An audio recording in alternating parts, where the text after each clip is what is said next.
Pemerintah Nomor 71 Tahun 2010 PSAP 09 yang isinya kewajiban adalah utang timbul dari peristiwa masa lalu yang penyelesaiannya mengakibatkan aliran keluar sumber daya ekonomi pemerintah. Lalu untuk jurnal standar LO dan neraca, contoh tabelnya yang pertama ada tanggal, nomor bukti, kode rekening, dan uraian debit dan kredit. Untuk contoh uraiannya yaitu beban atau aset pada utang, yaitu pengadaan atau pembelian secara kredit. Contoh lebih lengkapnya seperti gambar yang terlampir. Lalu selanjutnya ada jurnal standar atau LRA. Untuk contohnya seperti ini, transaksi yang pertama tidak ada jurnal, lalu yang kedua perubahan sal pada penerimaan pembiayaan pinjaman. Selanjutnya ada klasifikasi 1, yaitu terdapat pada PP 71/2010 PSAP nomor 9. Kewajiban diklasifikasikan ke dalam kewajiban jangka pendek dan kewajiban jangka panjang. Kewajiban jangka pendek merupakan kewajiban yang diharapkan dibayar dalam waktu paling lama 12 bulan. Dan kewajiban jangka panjang merupakan semua kewajiban yang jatuh temponya lebih dari 12 bulan. Pada klasifikasi kedua, terdapat pada PP nomor 30 tahun 2011, klasifikasi kewajibannya yaitu pinjaman jangka pendek merupakan pinjaman daerah dalam jangka waktu paling lama 1 tahun anggaran. Dan kewajiban pembayaran kembali pinjaman yang meliputi pokok pinjaman, bunga, dan biaya lain seluruhnya harus dilunasi dalam tahun anggaran yang berkenan. Dan pinjaman jangka menengah merupakan pinjaman daerah dalam jangka waktu lebih dari 1 tahun anggaran, dan kewajiban pembayaran kembali pinjaman yang meliputi pokok pinjaman, bunga, dan biaya harus dilunasi dalam kurun waktu yang tidak melebihi sisa masa jabatan kepala daerah yang bersangkutan. Dan untuk klasifikasi ketiga, yaitu pinjaman jangka panjang merupakan pinjaman daerah dalam jangka waktu lebih dari 1 tahun anggaran, dan kewajiban pembayaran kembali pinjaman yang meliputi pokok pinjaman, bunga, dan biaya lain harus dilunasi pada tahun-tahun anggaran berikutnya sesuai dengan persyaratan perjanjian pinjaman yang bersangkutan. Lalu selanjutnya ada klasifikasi keempat, terdapat pada Permendagri 64/2013 bagian akun standar kode akun 2. Kewajiban diklasifikasikan sebagai berikut. Untuk uraian kewajiban jangka pendek yaitu seperti utang perhitungan pihak ketiga atau PFK, utang bunga, bagian lancar utang jangka panjang, pendapatan diterima di muka, utang belanja, utang jangka pendek lainnya, kewenangannya itu SKPD, sedangkan kewajiban jangka panjang seperti utang dalam negeri, utang jangka panjang lainnya, kewenangannya itu PPKD. Lalu selanjutnya ada pengakuan 1 yang terdapat pada PP 71/2010 PSAP 09. Kewajiban diakui pada saat dana pinjaman diterima oleh pemerintah daerah. Dana dikeluarkan oleh kreditur sesuai dengan kesepakatan dan atau pada saat kewajiban timbul. Saidah dengan NPM 102190047. Sekarang saya akan melanjutkan penjelasan yang telah dibahas oleh saudari Vini Utari. Pengakuan 2. Berdasarkan sifat kejadiannya, pengakuan kewajiban terjadi disebabkan oleh adanya transaksi dengan pertukaran, tanpa pertukaran, kejadian yang berkaitan dengan pemerintah, dan kejadian diakui oleh pemerintah. Transaksi dengan pertukaran adalah kewajiban yang diakui ketika satu pihak menerima barang atau jasa sebagai ganti untuk memberikan uang atau sumber daya lain di masa depan. Yang kedua ada transaksi tanpa pertukaran. Kewajiban harus diakui atas jumlah terutang yang belum dibayar pada tanggal pelaporan. Yang ketiga ada kejadian yang berkaitan dengan pemerintah. Kewajiban yang timbul di luar kendali pemerintah diakui sama dengan transaksi dengan pertukaran. Lalu ada kejadian yang diakui pemerintah. Kewajiban diakui berdasarkan kejadian-kejadian yang tidak didasarkan pada transaksi, namun kejadian tersebut mempunyai konsekuensi keuangan bagi pemerintah karena pemerintah memutuskan untuk merespon kejadian tersebut. Selanjutnya ada pengukuran. Kewajiban diukur dan dicatat sebesar nilai nominalnya. Lalu yang kedua ada apabila kewajiban tersebut dalam bentuk mata uang asing, maka dijabarkan dan dinyatakan dalam mata uang rupiah menggunakan kurs tengah bank sentral pada tanggal neraca. Lalu ada akuntansi kewajiban di SKPD. Utang kepada pihak ketiga dicatat ketika pemerintah daerah menerima hak atas barang atau jasa. Maka pada saat itu pemerintah daerah mengakui kewajiban atas jumlah yang belum dibayarkan untuk memperoleh barang atau jasa tersebut. Lalu bisa kita lihat ilustrasi di atas dan kita bisa lihat tabel di atas. Jadi untuk setiap ilustrasi ini tuh memiliki 3 jurnal. Yang pertama jurnal LO dan neraca, yang kedua jurnal LO dan neraca juga, dan yang ketiga itu ada jurnal LRA. Untuk penempatan nominalnya kalian bisa lihat di tabel di atas ini. Lalu ada utang perhitungan pihak ketiga atau bisa kita sebut dengan PFK. Utang PFK ini dicatat sebesar saldo pungutan atau potongan yang belum disetorkan kepada pihak lain di akhir periode. Nah, kita bisa lihat ilustrasi di atas ini. Pada tanggal 15 Juli 2015, bendahara mengeluarkan SKPDAA melakukan pemotongan pajak atas pembelian barang dan jasa senilai 4 juta. Pada tanggal 16 Juli 2015, bendahara mengeluarkan SKPDA melakukan penyetoran pajak atas pembelian barang dan jasa senilai 4 juta. Nah, kita bisa lihat di jurnal LO dan neraca sesuai dengan apa yang ada di ini kan, sesuai dengan apa yang diberi pengertian sebelumnya. Tuh, kas di bendahara pengeluarannya 4 juta, utang FPK-nya 4 juta, dan jurnal LO neraca keduanya pun sama. Bisa kita lihat bahwa utang FPK-nya itu, PFK-nya itu adalah 4 juta, dan kas bendahara pengeluarannya itu juga 4 juta. Sekian dari saya, maka penjelasan selanjutnya akan dibahas oleh rekan saya, yakni Dina.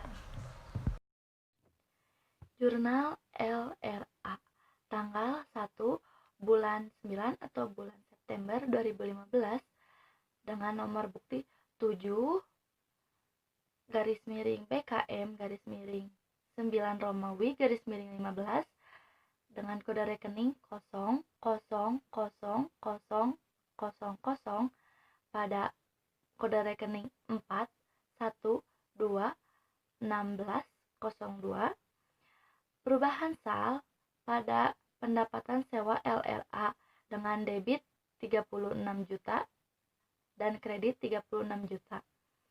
Pada tanggal 31 Desember 2015, SKPDN melakukan penyesuaian atas pendapatan yang diterima pada tanggal 1 September 2015. Jurnal LO dan neraca tanggal 31 Desember 2015 dengan nomor bukti BM dan nomor rekening 2140401 dan 8121602.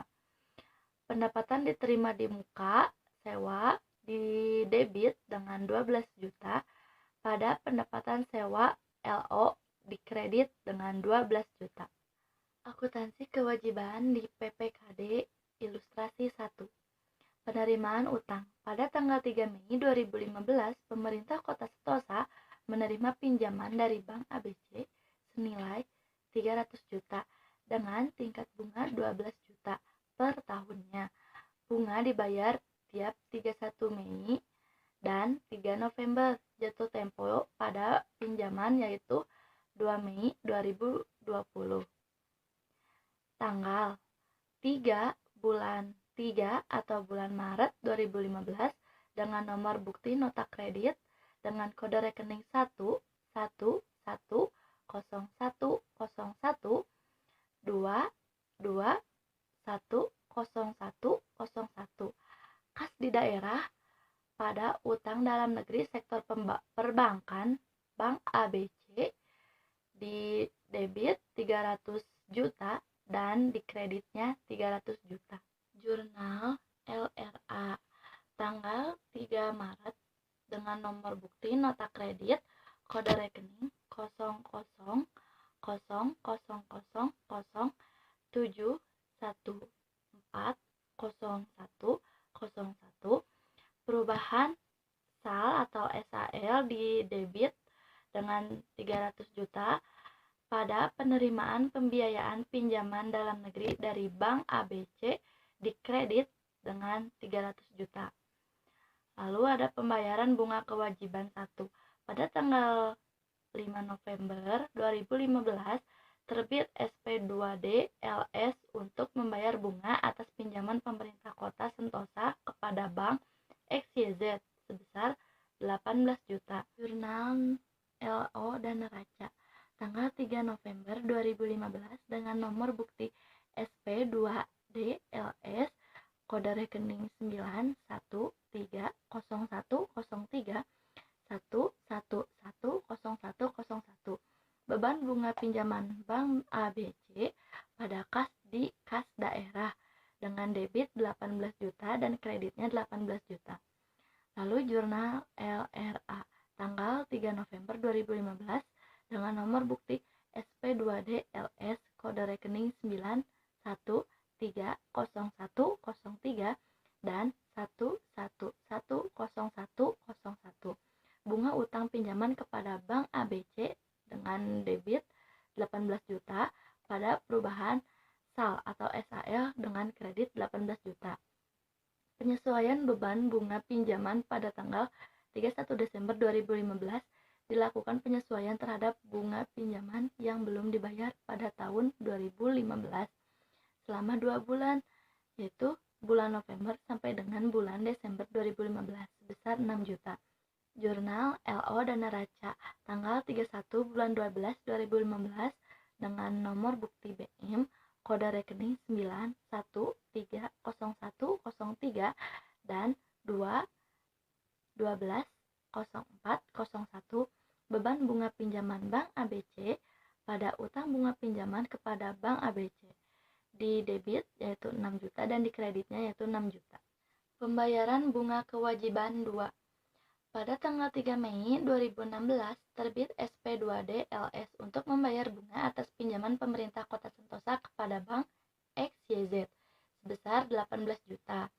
Jurnal LO Dana Racanya yaitu tanggal 3 bulan 5 2016 dengan nomor bukti SP2DLS kode rekening 91130103 2120401 dan 11010101 dengan beban bunga pinjaman Bank ABC pada utang bunga pinjaman kepada Bank ABC kas di daerah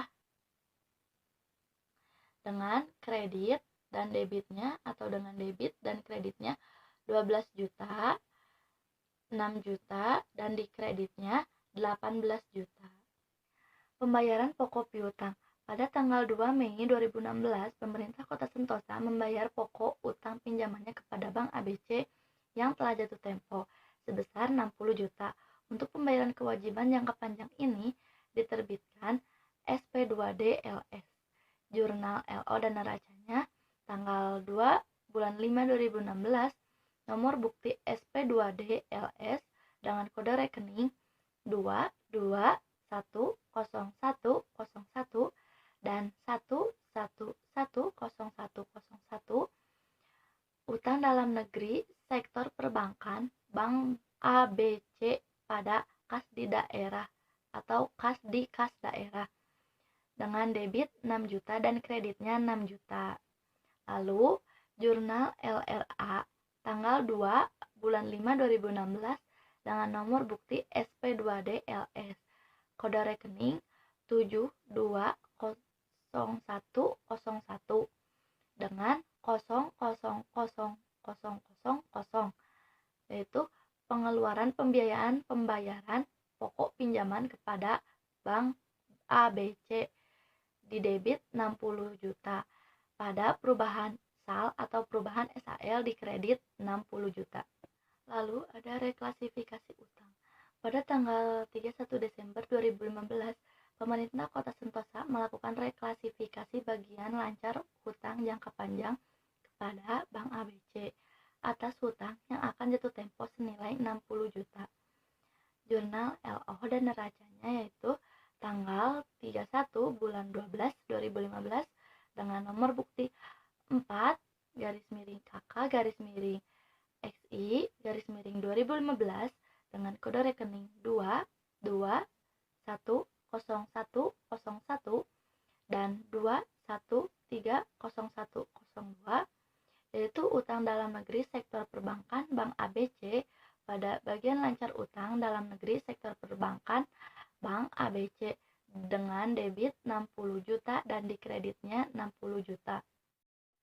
Penyajian di laporan keuangan. kewajiban jangka pendek dan kewajiban jangka panjang pemerintah daerah disajikan di sisi pasiwa bagian keuangan. Berikut contoh kajian kewajiban jangka pendek dan kewajiban jangka panjang dalam neraca pemerintah daerah.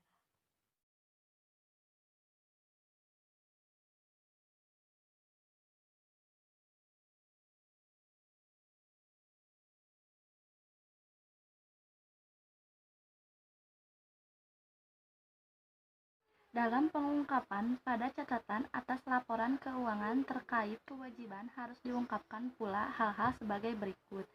Yang pertama, jumlah saldo kewajiban jangka pendek dan jangka panjang yang diklasifikasikan berdasarkan pemberian pinjaman. Kedua, jumlah saldo kewajiban berupa utang pemerintah berdasarkan jenis sekuritas utang pemerintah dan jatuh temponya.